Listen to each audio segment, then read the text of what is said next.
ونستغفره ونؤمن به ونتوكل عليه ونعوذ بالله من شرور أنفسنا ومن سيئات أعمالنا من يهده الله فلا مضل له ومن يضلله فلا هادي له ونشهد أن لا إله إلا الله وحده لا شريك له ونشهد أن سيدنا ونبينا وحبيبنا وطبيبنا وطبيب قلوبنا وشفيعنا وشفاء صدورنا وأعلانا وأولانا ومولانا ومرجانا ومأوانا محمدا عبده ورسوله أرسله بالحق بشيرا ونذيرا وداعيا إلى الله بإذنه وسراجا منيرا فقد قال الله تبارك وتعالى في القرآن المجيد والفرقان الحميد أعوذ بالله من الشيطان الرجيم بسم الله الرحمن الرحيم يا أيها الذين آمنوا اتقوا الله وكونوا مع الصادقين صدق الله ورسوله النبي الأمين النبي الكريم ونحن على ذلك لمن الشاهدين والشاكرين والحمد لله رب العالمين. من دعا ربنا استعصى محمدا من دعا ربنا استعصى محمدا أيده بأيده من جدنا بأحمدا أرسله مبشرا أرسله ممجدا صلوا عليه دائما صلوا عليه سرمدا اللهم صل وسلم صلاة كاملة وسلم صلاة دائمة جو ہو ممدوح خدا اپنے خدا کا بھلا کوئی کرے اس کی ثنا کیا انہیں میری حقیقت کا پتہ ہے مجھے ان کی حقیقت کا پتہ کیا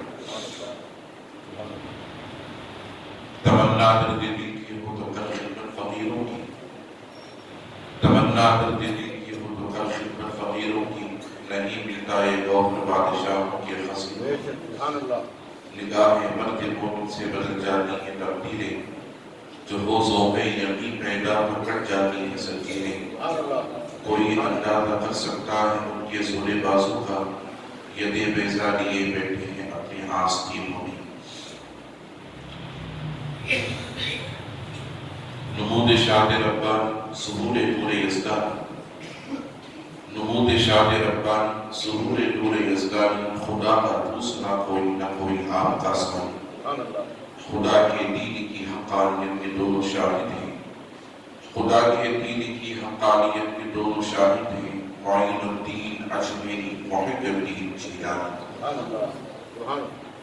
عزیزان محترم معزز سامعین کرام نوجوان ساتھیوں عزیز بچوں السلام علیکم ورحمۃ اللہ وبرکاتہ خطبے کے بعد میں نے اس آیت مبارکہ کی تلاوت کا شرف حاصل کیا ہے اس آیت مبارکہ کے تحت آپ رات کے درمیان تھوڑی دیر روشنی ڈالنے سے قبل آئے اور آپ مل کر سب سے پہلے مقدر اللہ کے وکیل سراج الصالحین علی العارفین رحمۃ للعالمین مکے کے سردار مقدر کے تاجدار دائی حلیمہ کے پیارے بے سہاروں کے سہارے نبی محترم رسول مکرم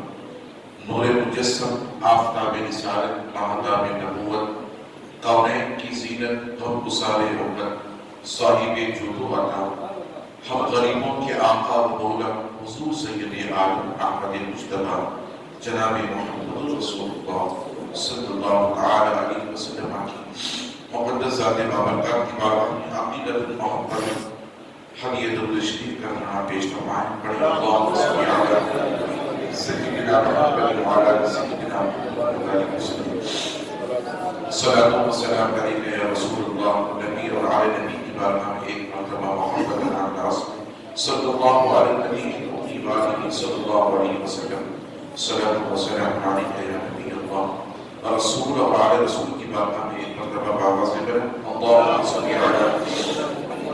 سیدنا محمد قابل الجود والکرم وعلى آلہ الکرام واصحابہ الرضوان اجمعین وبارك وسلم عبدا في خمسة أخفي بها من الوباء الحاتمة المصطفى والمرتضى وبناهما والفاطمة فسهل يا إلهي كل صاحب بحرمة سيد الأبرار سهل یا وسع ربنا بيسر سما مدد قبل عين مدد قابين مدد بهر داب بلا افتاد مشتي ضعيف عارش استغراق المشتي بحق خواجہ عثمان ہارونی مدد کن یا معین الدین چشتی یا اشرف زمانہ زمان ملک نما درہائے بسرا سے درندے گرم کشن اللہ رب العزت کا بے انتہا فضل و کرم نے کس نے اپنی رات اس کے پیارے حبیب دانائے حضور صلی اللہ علیہ وسلم کی امت میں پیدا فرمایا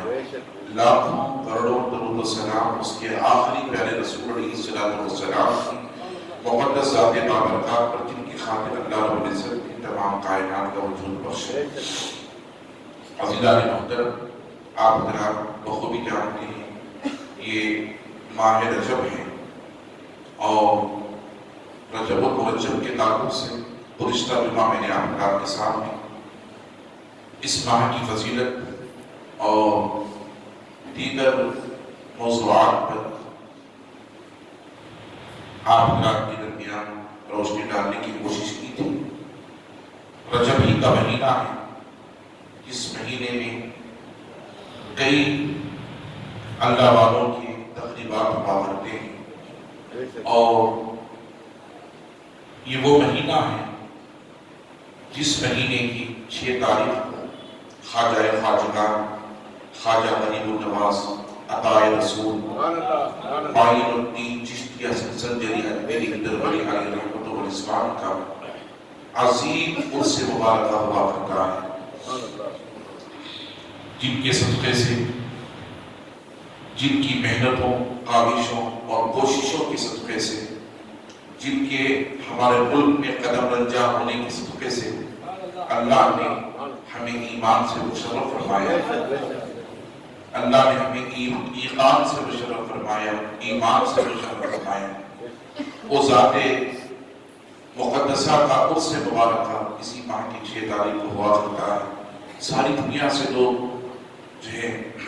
چل کر غریب نواز کی بارگاہ میں حاضری دیا کرتے ہیں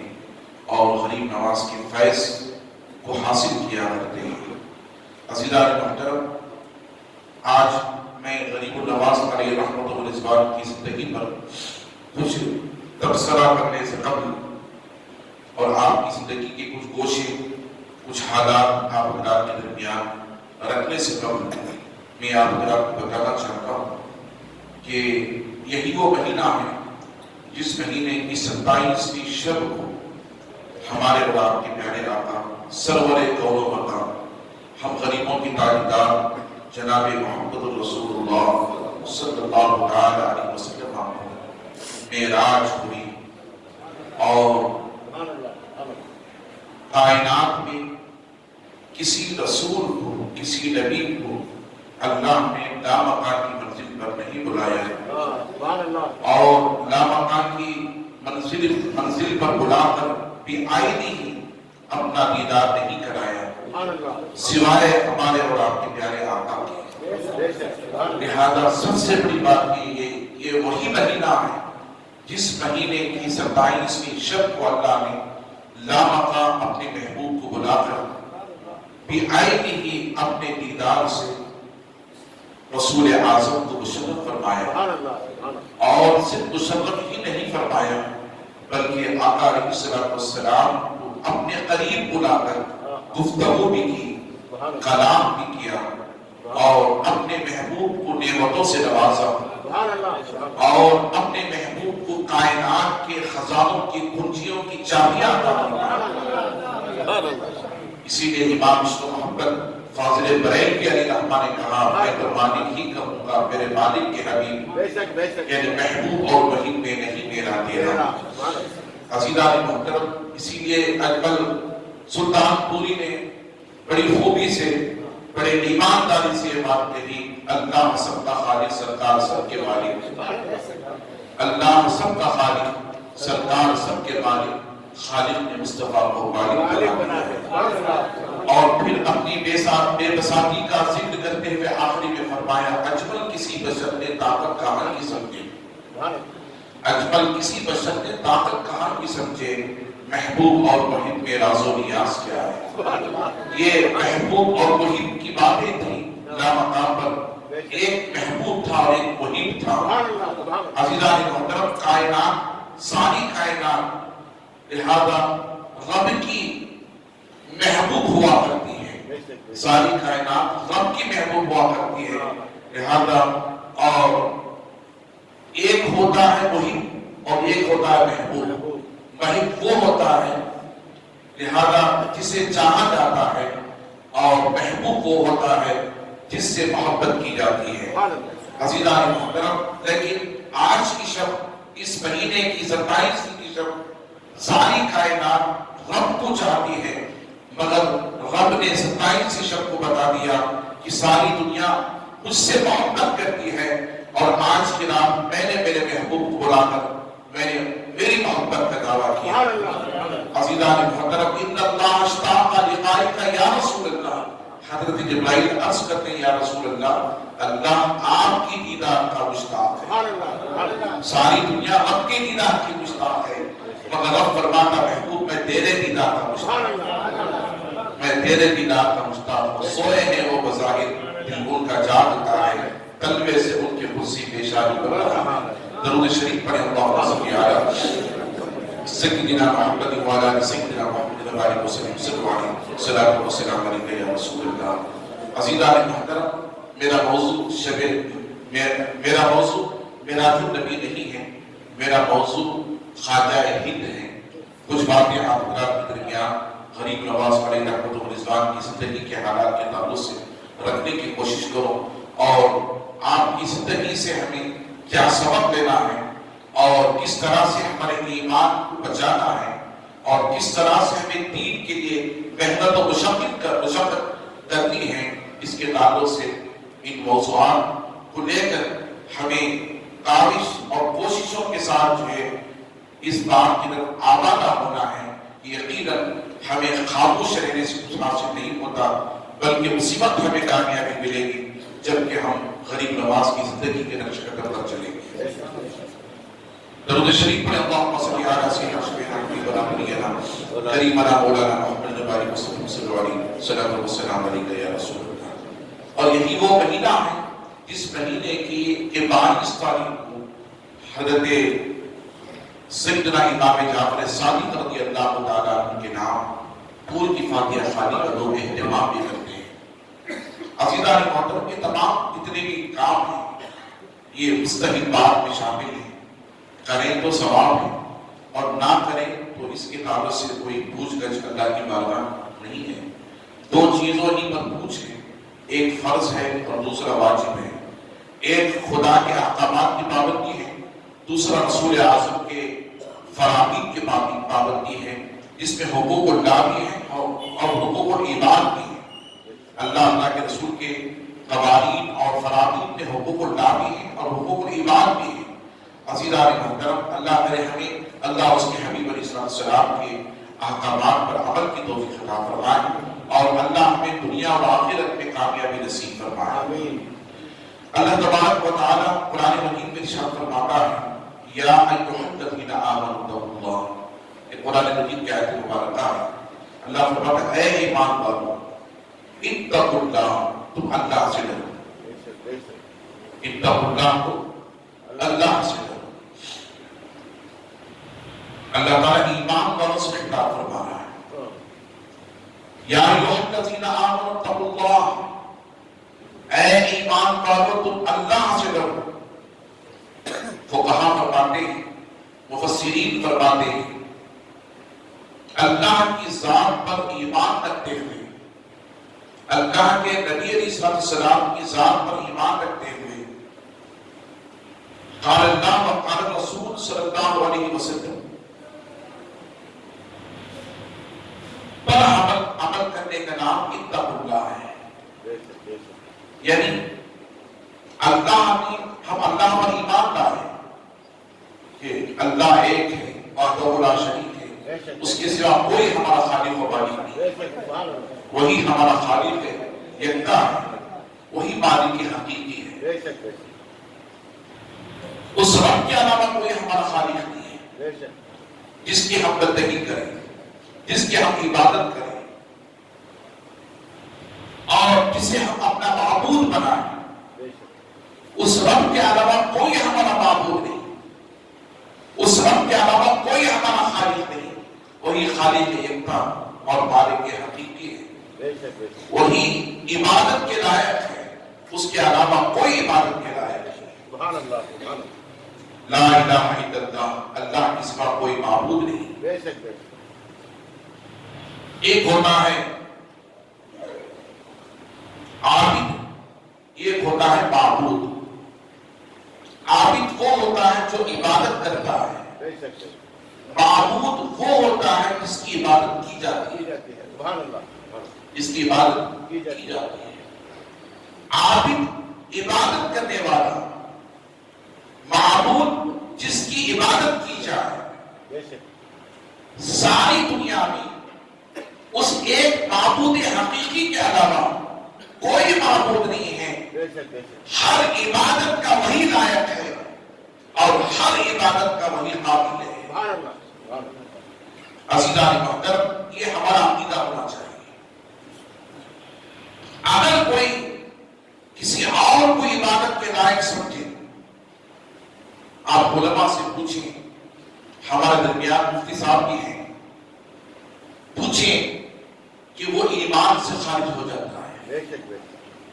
عبادت ابھی اس نے نہیں کی، کسی غیر معبود کی اس نے عبادت نہیں کی، صرف دل میں ارادہ کیا کہ یہ بھی عبادت کے لائق ہے، تو وہ ایمان سے خارج ہو جائے۔ یہ ہے ایمان۔ اللہ کے علاوہ کوئی معبود نہیں، لا الہ الا اللہ، اللہ کے سوا کوئی معبود حقیقی نہیں۔ محمد رسول اللہ، محمد صلی اللہ علیہ وسلم اللہ کے رسول ہیں، محمد صلی اللہ علیہ وسلم اللہ کے رسول ہیں۔ اب رسول کائنات پر ایمان لانا، اللہ کی ذات پر ایمان لانا، یہ کامل ایمان نہیں ہوگا، یہ کامل ایمان نہیں ہوگا۔ جو اس لیے کہ اللہ نے فرمایا جس نے صرف مجھ پر ایمان لایا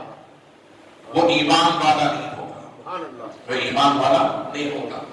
میرے ساتھ میرے رسول پر بھی ایمان لانا، لا الہ الا اللہ محمد رسول اللہ، اللہ کس کا کوئی معبود نہیں، حضرت محمد مصطفیٰ صلی اللہ علیہ وسلم اللہ کے برات رسول ہیں۔ تو اللہ کی ذات پر، اللہ کے رسول کی ذات پر ایمان لانے کا نام، یقین کرنے کا نام کیا ہے؟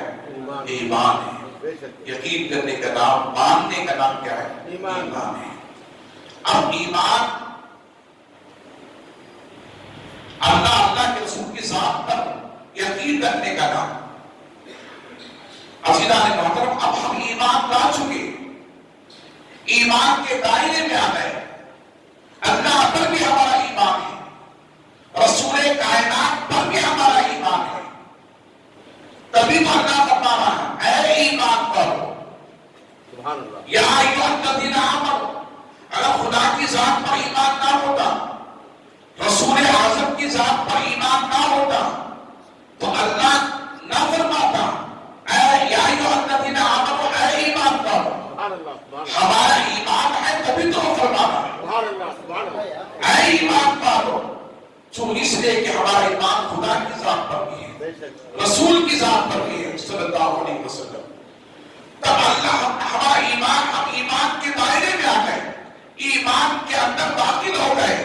تب اللہ نے فرمایا یا ایھا الذین آمنوا، اے ایمان والو۔ اب ہم ایمان والے ہو گئے تو اب اللہ ایمان والوں سے خطاب کروا رہا ہے۔ اللہ نے فرمایا یا ایھا الذین آمنوا اتقوا اللہ، اتقوا اللہ، ڈرو اللہ سے۔ اب ہم ایمان پا چکے، ایمان لانے کے بعد اللہ فرمایا اب تم ایمان والے ہو گئے، اتقوا اللہ، ڈرو اللہ سے، ڈرو اللہ سے۔ اب اللہ سے ڈرنے کا مطلب کیا؟ اللہ سے ڈرنے کا مطلب کیا؟ اللہ تعالیٰ فرماتا ہے ڈرنے کا مطلب یہ اب تم ایمان والے ہو گئے اور ایمان کے ساتھ ساتھ تمہیں تقوی اختیار کرنا ہے،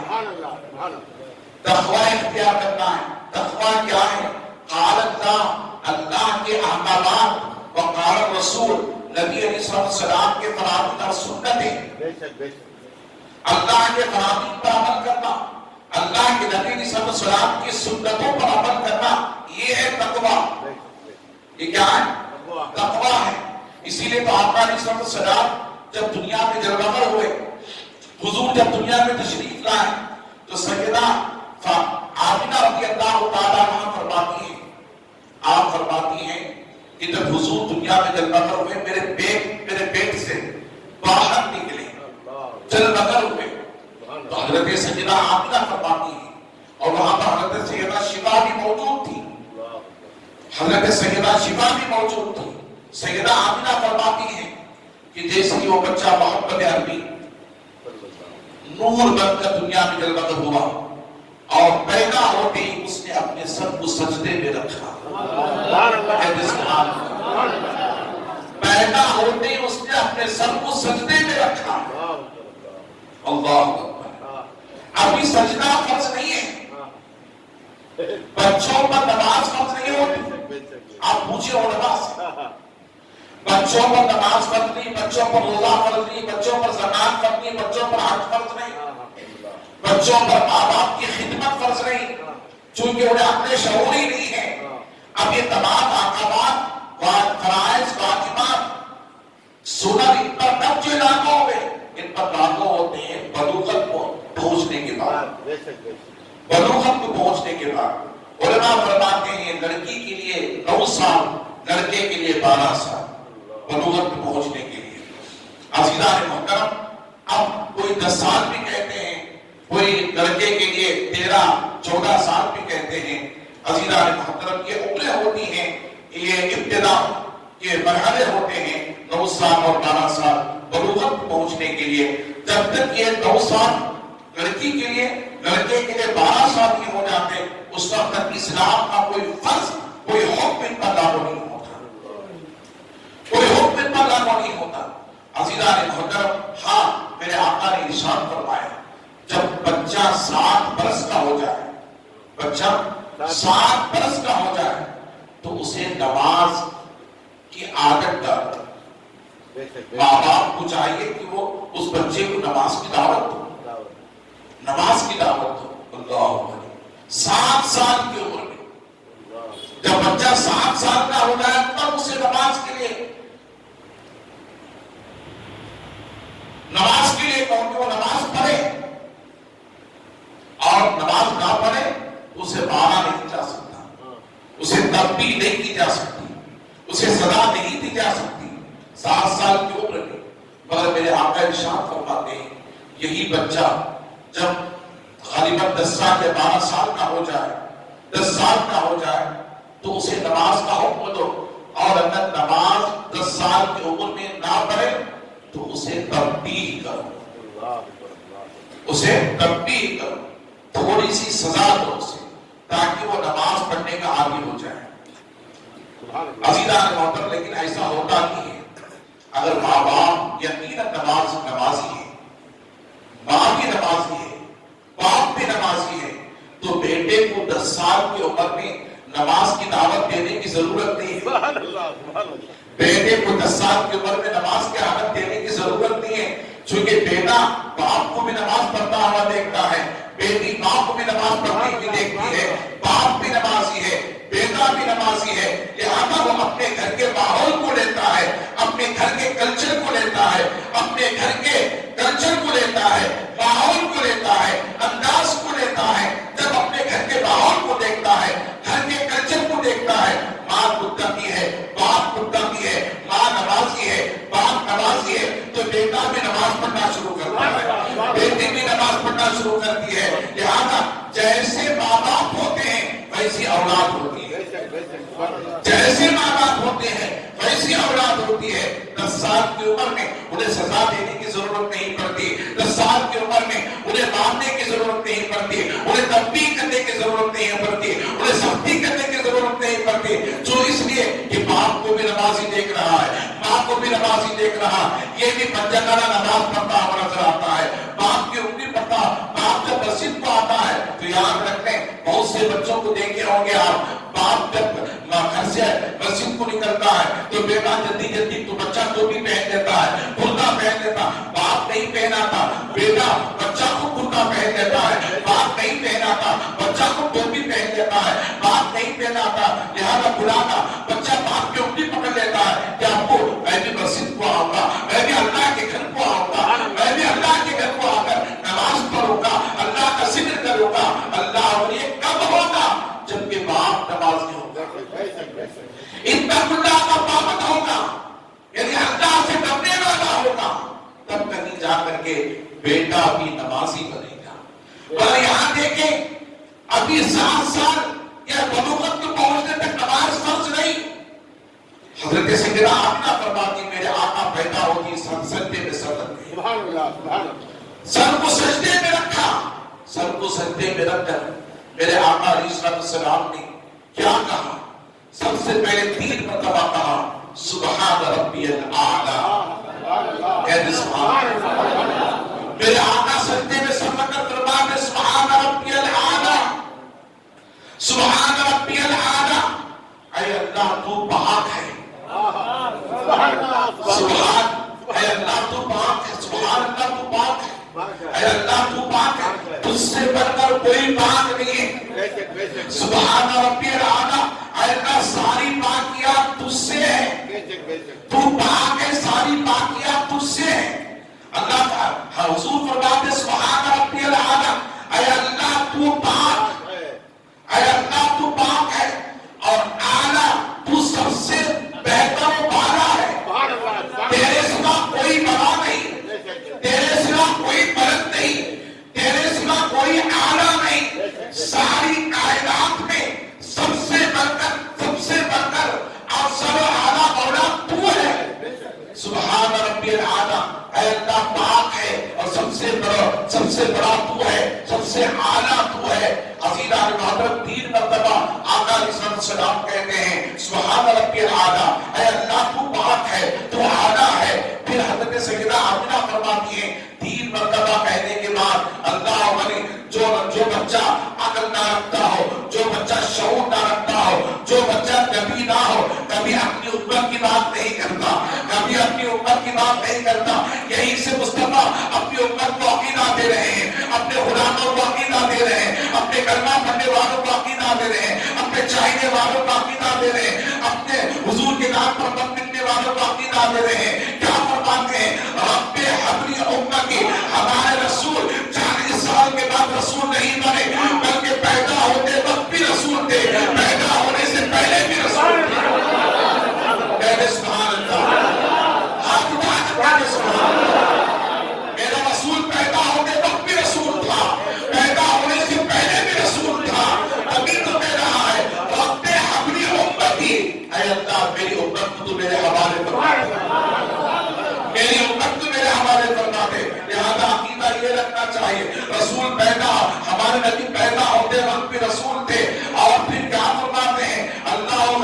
رب حبلی امتی، وہ کیسا رسول تھا، پیدا ہوتے وقت بھی امت کی فکر کر رہا ہے، پیدا ہوتے وقت بھی امت کی فکر کر رہا ہے، سجدے میں جا کر رب کی بڑائی بیان کر رہا ہے، رب کی بزرگی بیان کر رہا ہے، رب کی تسبیح اور تقدیس بیان کر رہا ہے، پھر رب کی تسبیح اور تقدیس کے بعد اپنی امت کی فکر میں لگا ہوا ہے۔ رب حبلی امتی، لوگ کہتے ہیں اے اللہ تم میری امت کو بخش دے، نہیں، علماء سے پوچھیں کہ یہاں پر ایک معنی بخشش کا یہ دیتے ہیں علماء، لیکن حبلی امتی یعنی اے اللہ تو میری امت کو میرے حوالے فرما دے، میری امت کو میرے حوالے فرما دے۔ حوالے کرنے کا مطلب میں اکثر و بیشتر ایک مثال دیا کرتا ہوں، دنیا میں اگر کسی کی کوئی جائیداد ہے تو کچھ وقفے کے لیے اور وہ جائیداد کسی کو دینا چاہتے تو ہبہ کر دیتے ہیں۔ پہلے رشوت نہیں ہوا کرتی تھی، پہلے رشوت نہیں ہوا کرتا تھا، ہبہ ہوا کرتا تھا۔ ہم پوچھے بڑوں سے اور علماء سے پوچھے، ہبہ کے معنی ان کے حوالے ایک مدت تک ایک حوالے کر، ایک چیز ان کے حوالے کر دینا، جب تک وہ ہبہ ہو جاتا اس کے مالک کو رہیں گے، مالک کون رہیں گے، جب تک وہ مدت ختم نہیں ہوتی، ہبہ جب ہو جاتا ہے۔ لہذا ہبہ ہونے کے بعد آپ بڑوں سے پوچھیں کہ پہلے رشتہ کا کام قوانین نہیں تھے، آج رجسٹر ہے، پہلے اس کا نام ہبا تھا، پہلے اس کا نام ہبا تھا، یعنی وہ زمین کے حقیقی مالک وہ نہیں تھے، بلکہ کچھ مدت تک ان کو اس کا مالک بنا دیا جاتا تھا اور پھر ان کے حوالے وہ چیز کر دی جاتی تھی، لہذا اسے ہبا کہا جاتا تھا۔ اسی حوالے سے لے کر میں آپ کو بتاتا چلو، میرے آقا نے ارشاد فرمایا رب حبلی امتی، اے اللہ تو میری امت کو جب تک جنت میں نہ جائے میرے حوالے فرما دے، تاکہ دنیا اور آخرت میں میری امت کی بہبودی کر سکو، میری امت کی بہبودی کے تعلق سے سوچ سکو، میری امت کی کامیابی کے تعلق سے سوچ سکو، اور میری امت کو دنیا کے اندر کلمہ وہ بنا سکو، ایمان والا بنا سکو، اور آخرت میں میرے لیے شفاعت کا دروازہ کھول دے، تاکہ یہی میری ایمان والی امت کو بخشش کرا کر میں انہیں جنت میں لے جا سکوں۔ رب اپنی امتی، اسی بخشش کو لے کر علماء فرماتے ہیں، اس کا ظاہری معنی یہ لیتے ہیں، اے اللہ تو میری امت کو بخش دے، اے اللہ تو میری امت کو بخش دے۔ درود شریف پڑھیں، اللہم صلی علی سیدنا سیدنا حبیبنا مولانا محمد نبی مصطفی صلی اللہ علیہ وسلم، سلام و سلام علیکہ یا رسول اللہ۔ عزیزان محترم، میں آپ کو بتاتا چلوں، یہ حضور کا صدقہ ہے کہ آج ہم یہاں بیٹھے ہوئے ہیں، مگر پچھلے نبیوں کی امتوں کا حال یہ تھا، پچھلے نبیوں کی امتوں کا حال یہ تھا کہ جب انہیں کبھی کسی موقع پر عبادت کرنا ہوتا، اللہ ان کو مقام بتا دیا تھا، اللہ ان کو جگہ بتا دیا تھا کہ اسی مقام پر وہ آ کر عبادت کریں گے، بیت المقدس ہی میں جا کر عبادت کریں گے، خانہ کعبہ ہی میں آ کر عبادت کریں گے۔ اللہ نے انہیں جگہ مقرر کر دیا تھا،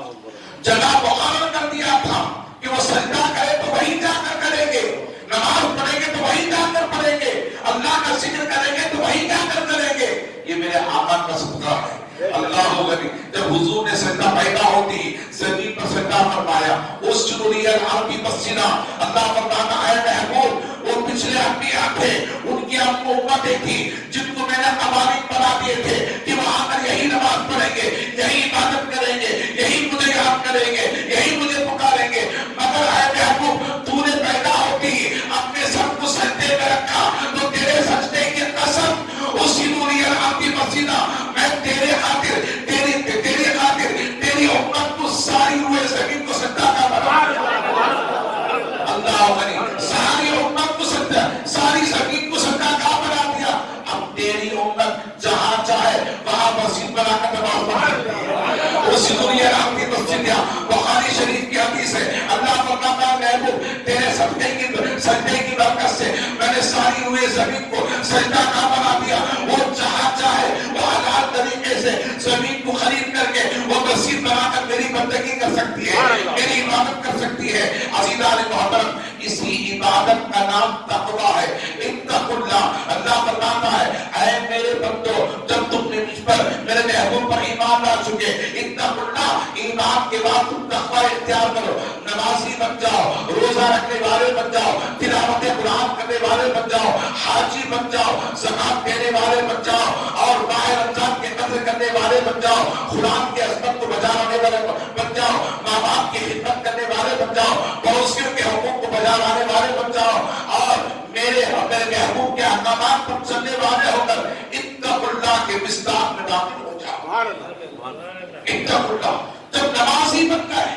اللہ کے حکم سے ایمان والے بھی بن گئے، نمازی بھی بن گئے، اتقوا اللہ کے داخل ہو گئے۔ اتقوا اللہ، اللہ سے ڈرو۔ اللہ سے ڈرنے کا مطلب کیا؟ نمازی بن جانا، جمعہ کے پابند ہو جانا۔ ایسا نہیں کہ جمعہ میں آئے نماز پڑھ کر چلے گئے، ہفتے بھر کی نمازوں کو غائب کر دیا، کبھی کوئی جمعہ بھی نہیں پڑھتا۔ عزیزان محترم، 360 عید کے دن آتا ہے، عید کی نماز میں بھی بڑی تاخیر سے آ کر وہ نماز پڑھ کر چلا جاتا ہے، کبھی وہ عاشقوں کے پیچھے پڑھ لیتا ہے، کبھی گمراہ لوگوں کے پیچھے پڑھ لیتا ہے۔ عزیزان محترم، اللہ میرے ہمارے ایمان کی سلامتی فرمائے۔ اللہ فرماتا ہے اتقوا اللہ، تم اللہ سے ڈرو، اے ایمان والو تم اللہ سے ڈرو، تقوی والے ہو جاؤ، نمازی ہو جاؤ، شریعت کے پابند ہو جاؤ۔ اب ہم نمازی ہو گئے، شریعت کے پابند ہو گئے، اتقوا اللہ میں داخل ہو گئے، تو پھر ہمیں اللہ آگے فرماتا ہے جب تم میرے رسول کے احکامات کے پابند ہو گئے، وَكُونُوا مَعَ الصَّادِقِينَ، اب اس کے بعد تمہیں چاہیے کہ تم سچوں کی صحبت اختیار کرو،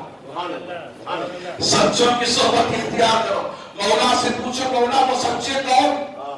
جن کی صحبت کا تمہیں حکم دے رہا ہے؟ اب اللہ سے ایمان لا چکے، رسول اللہ پر ایمان لا چکے، تقوی والے بھی بن گئے، نمازی بھی بن گئے، روزہ رکھنے والے بھی بن گئے، حاجی بھی بن گئے، زکات دینے والے بھی بن گئے۔ بہت سے لوگ کا ایمان کر پڑاتا ہے جب ہم نمازی بن گئے تو لہذا ہمیں بیعت کی ضرورت کیا، نمازی بن گئے تو ہمیں خلافت کی ضرورت کیا، نمازی بن گئے تو وسیلے کی ضرورت کیا، نمازی بن گئے تو ہمیں نسبت کی ضرورت کیا، نمازی بن گئے کسی ولی کے در کی ضرورت کیا ہے، ہمیں کیا ضرورت ہے؟ عزیزان محترم یاد رکھ لیں، یاد رکھ لیں، اللہ فرماتا ہے تم ایمان والے بھی ہو جاؤ، تم شریعت کے پابند والے بھی ہو جاؤ، ان دونوں کے ساتھ ساتھ وَقُولُوا مَعَ الصَّادِقِينَ، میرے محبوب بندوں کی صحبت اختیار کرو، میرے محبوب بندوں کی صحبت اختیار کرو۔ وہ محبوب بندے کون؟ قرآن سے پوچھو، اے اللہ تیرے محبوب بندے کون ہیں جن کی صحبت کا تو ہمیں حکم دے رہا ہے، جن کی سنگت کا تو ہمیں حکم دے رہا ہے، جن کی نسبت کا تو ہمیں حکم دے رہا ہے، جن کے تبسم کا تو ہمیں حکم دے رہا ہے۔ اللہ فرماتا ہے اے بندے آ میرا قرآن پر، سورہ فاتحہ پر، الحمدللہ رب العالمین، الرحمن الرحیم، مالک یوم الدین، ایاک نعبد و ایاک نستعین، اہدنا الصراط المستقیم، چل سیدھے راستے پر، چل سیدھے راستے پر۔ اللہ سے پوچھو مولا سیدھا راستہ کون سا ہے؟ تو رب فرماتا ہے صراط الذین انعمت علیہم، وہ راستہ جن کو وہ راستہ جس راستے پر میں نے اپنے محبوب بندوں کو نوازا ہے، انعام سے نوازا ہے، یہ سیدھا راستہ ہے۔ میں صراط الذین انعمت علیہم، ان لوگوں کا راستہ جن کو میں نے انعام سے نوازا۔ اب ہمیں معلوم نہیں کہ وہ کون ہے، کس کے راستے پر چلے۔ اہدنا الصراط المستقیم، شریعت والے ہو گئے، سنتوں کے پابند ہو گئے، اس کے باوجود رب فرماتا ہے صراط الذین انعمت علیہم، ان کے راستوں پر چلو جن پر رب کا انعام کہہ رہا ہے۔ سبحان اللہ، سبحان اللہ۔ اب آپ سے پوچھو مولا ہمیں معلوم نہیں تیرے بندے کون صراط الذین انعمت علیہم، انعام یافتہ بندے کون ہیں؟ تو رب فرماتا ہے تو آپ تجھے قرآن ہی سے سمجھاؤ، سبحان اللہ، آپ تجھے قرآن ہی سے سمجھاؤ۔ انعم اللہ علیہم من النبیین والصدیقین والشہداء والصالحین، جن پر میں نے انعام سے نوازا وہ چار جماعتیں ہیں۔ کتنی جماعتیں ہیں؟ چار جماعتیں۔ ایمان تازہ رکھنے کے لیے ان باتوں کو سماعت کرو، اپنے دلوں میں ذہنوں میں بٹھانے کی کوشش کرو، ایسوں کی صحبت اختیار نہ کرو جو خود گمراہ ہے اور تمہیں گمراہ کرنے والے ہیں، خود گمراہ ہیں اور تمہیں گمراہ کرنے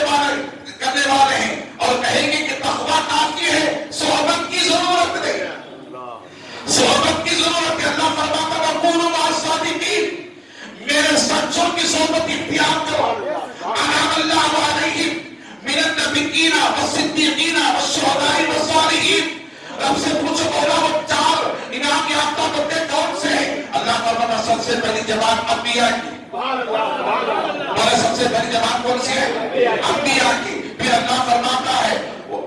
من النبیین والصدیقین، اس کے بعد صدیقین کی جماعت، والشہداء شہیدوں کی جماعت، والصالحین اولیاء کی جماعت، اولیاء کی جماعت۔ اللہ فرماتا ہے ایک جماعت انبیاء کی، ایک جماعت صدیقین صحابہ کی، ایک جماعت شہیدوں کی، ایک جماعت اولیاء کی۔ لہذا جو ان کے راستے پر چلے گا وہ ہدایت کا راستہ پائے گا،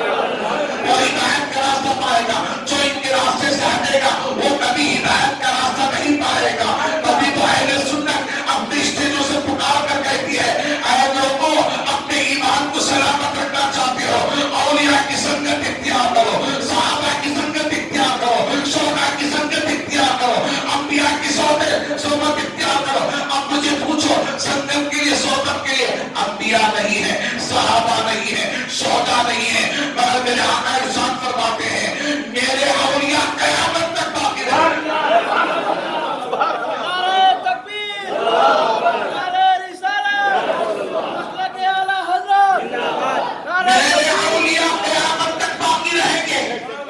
اسی لیے تو میرے آقا نے فرمایا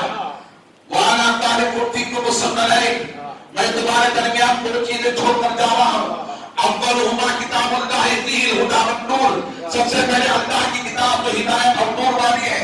پھر آقا ارشاد فرماتے ہیں اس کے بعد اذکرکم اللہ فی اہل بیتی میں کتاب کے ساتھ قرآن کے ساتھ میری اہل بیت کو چھوڑ کر جا رہا ہوں کہتے سبحان اللہ قرآن کے ساتھ میری اہل بیت کو چھوڑ کر جا رہا ہوں میں آپ سے پوچھنا چاہتا ہوں نبی کے اہل بیت ابھی پیدا ہونے والی پیدا نہیں ہوئی کچھ ہی ہے دنیا کے اندر امام حسین امام حسن فاطمہ ہے حسن ہے حضرت مولا کائنات ہے لہٰذا یہ اہل بیت تو ہے مگر اس کے بعد پیدا ہونے والے امام جعفر صادق نہیں تھے امام زید العابد نہیں تھے امام باقر نہیں تھے امام جعفر صادق نہیں تھے امام موسیٰ نہیں تھے امام کاظم نہیں تھے امام حسن عسکری نہیں تھے غوث اعظم نہیں تھے خواجہ اجمیری نہیں تھے یہ اہل بیت کے نبی کی اولاد ہے وزیران محترم حضور صلی اللہ علیہ وسلم نے قرآن کو صحابہ کا ساتھی نہیں بنایا صحابہ کو قرآن کا ساتھی نہیں بنایا نبی جانتے تھے ایک دور ایسا آئے گا کہ صحابہ ختم ہو جائیں گے صحابہ کا دور ختم ہو جائے گا صحابہ پردہ کر جائیں گے مگر میری اہل بیت قیامت تک باقی رہے گا کہتے سبحان اللہ کہتے سبحان اللہ ایمان تازہ ہو جائے گا میرے آقا ارشاد فرماتے لوگ مٹانے نبی کی نسل کو مٹانے کے لیے چلے تھے کربلا کی سرزمین پر لوگ نبی کی اولاد کو ختم کرنے کے لیے چلے تھے کربلا کی سرزمین پر مگر میرے آقا ارشاد فرماتے سنو جو ختم کرنے کے لیے نکلے تھے کربلا کی سرزمین پر جو مٹانے کے لیے نکلے تھے کربلا کی سرزمین پر میرے آقا ارشاد فرماتے ہیں ساری نسلیں ختم ہو جائے گی ساری نسلیں ختم ہو جائے گی مگر میری نسل قیامت تک برقرار رہے گی کہتے سبحان اللہ ہاتھ اٹھا کر کہتے سبحان اللہ مٹ گئے مٹتے ہیں آدھا تیرے نہ مٹا ہے نہ مٹے گا کبھی چرچا تیرا امام عشق محمد اعلیٰ حضرت فرماتے ہیں مٹ گئے مٹتے ہیں مٹ جائیں گے آدھا تیرے نہ مٹا ہے نہ مٹے گا کبھی چرچا تیرا نہ نبی کی ذات مٹے گی نہ نبی کی اولاد مٹے گی خواجہ ہند وہ اللہ کے ولی ہیں اللہ ولی خواجہ غریب نواز وہ غریب نواز ہیں جو خود نہیں آئے خدا اس کے رسول نے ان کو نہیں بھیجا خدا اس کے رسول نے انہیں ہمارے ملک کی سرزمین پر بھیجا ایسے غریب نواز اللہ ولی عزیزان محترم آپ ہندوستان تشریف لائے آپ کی زندگی کا ایک حصہ میں آپ کے سامنے رکھنے کی کوشش کرو غریب نواز کو گھر میں رہنے نہیں دیا گیا غریب نواز کو بستی میں رہنے کے لیے نہیں دیا گیا غریب نواز کو جو ہے سائے میں رہنے کے لیے نہیں دیا گیا نہ آپ کو نہ آپ کے مریدین کو غریب نواز جب اجمیر پہنچے تو آپ انا ساگر کے قریب ایک درخت تھا اس درخت کے نیچے آپ بیٹھ گئے اور اسی درخت کو اپنا سایہ بنا لیا عزیزان محترم وہی کئی سال تک آپ رہے 1 سال 2 سال تک نہیں کئی سال تک آپ اسی درخت کے نیچے رہے سنیں غریب نواز کی زندگی کیا ہے غریب نواز کی زندگی کیا ہے جب پرتھوی راج بادشاہ کو پتا چلا ایک فقیر آ چکا ہے سنیں وہ فقیر بھی آیا تو کیسے آیا اس کے آنے سے پہلے اس کی ماں کو خواب پڑ چکا تھا بادشاہ کی ماں کو خواب پڑ چکا تھا ایک فقیر ہندوستان آئے گا اس کا حلیہ یہ ہوگا اس کے ہاتھ میں یہ ہوگا اس کا چہرہ ایسا ہوگا اس کا لباس ایسا ہوگا سارا خواب اس کی ماں کو پڑ چکا تھا اس نے اٹھ کر بتایا کیا ہے بیٹے سن تو بادشاہ تو ضرور ہے تو راجہ تو ضرور ہے مگر ایک فقیر ہندوستان کو آئے گا اس کے آنے کے بعد تیرا راجہ ہونا ختم ہو جائے گا تیری بادشاہ ختم ہو جائے گی تیری سلطنت ختم ہو جائے گی اس کے آنے کے بعد وہ پریشان تھا کہ وہ کون ہوگا عزیزان محترم جب جا کر دیکھا تو چہرہ وہی تھا لباس وہی تھا انداز وہی تھا لہذا حلیہ وہی تھا آپ سلطنت کا الٹنے کے لیے تلوار لے کر نہیں آئے بھالا لے کر نہیں آئے لہذا فارش کو لے کر نہیں آئے آپ کے ہاتھ میں ایک مسلح کا ایک تسبیح تھی ایک مسلح کا ایک تسبیح تھی عزیزان محترم غریب نواز کی زندگی کو دیکھیں لہذا اب وہ غریب نواز سے رہ نہیں سکتا تھا پھر نہیں سکتا تھا اس نے ایک جو ہے ایک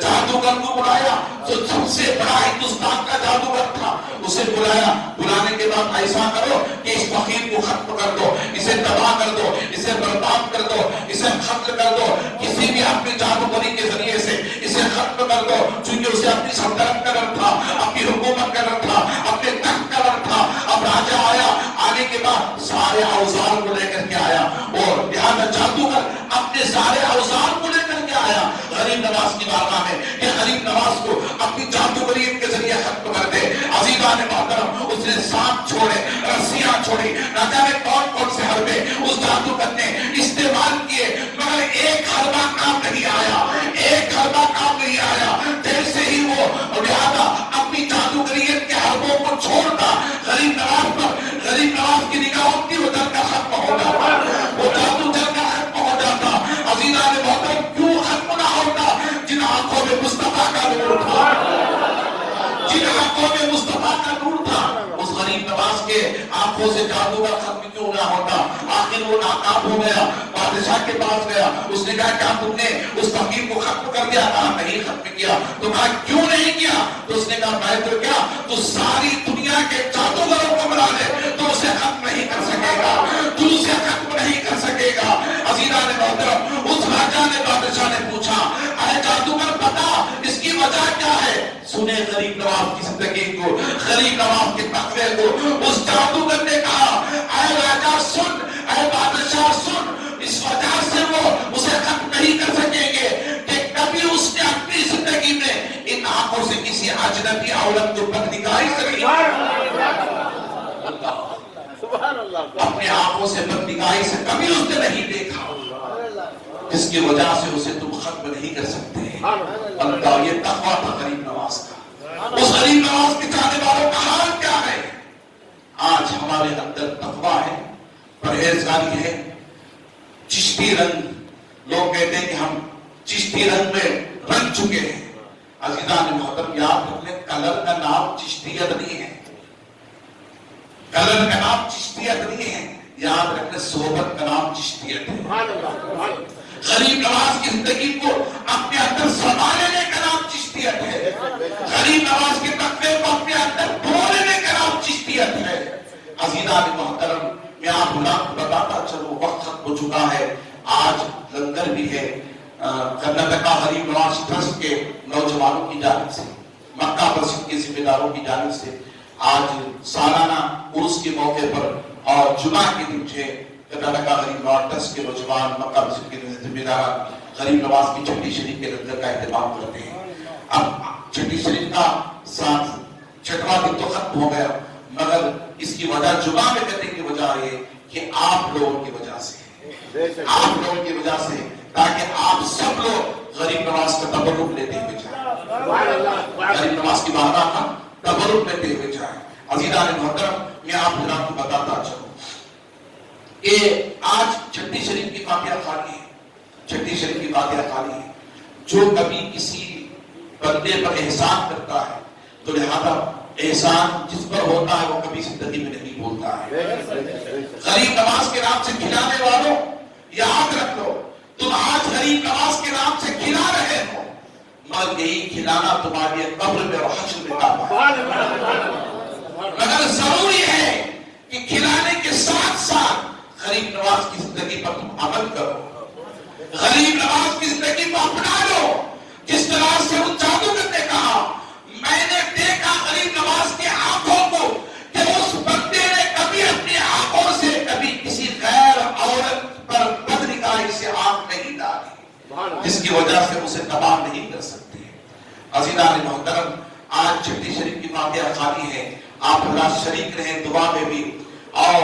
جو لوگ کر رہے ہیں اللہ کی بارگاہ میں دعا کریں اللہ ان کو مالا مال کرے، اللہ ان کو ترقی عطا فرمائے، اور اس کے ساتھ ساتھ نمازوں کے پابند ہو جائے۔ ہو گیا نا انشاءاللہ؟ کہیں انشاءاللہ آپ نمازی بنیں، غریب نواز کی زندگی کو اپنائیں گے۔ اس کے بعد کا واقعہ بہت ختم ہو رہا ہے، چھٹی شریف کی فاتحہ خانی ہے، میں آئندہ جمعہ کے لیے آپ حضرات کو رکھتا ہوں۔ اس کے بعد کیا ہوا ہے، آپ حضرات نماز پڑھیں، سنت ادا کریں، فرض نماز میں ہم کھڑے ہوں گے۔ آئندہ جمعہ جلدی آئے تاکہ اس موضوع کو آپ سن کر کے غریب نواز کی زندگی کو اپنانے کی کوشش کریں۔ وہ آپ کے اتابہ الحمدللہ۔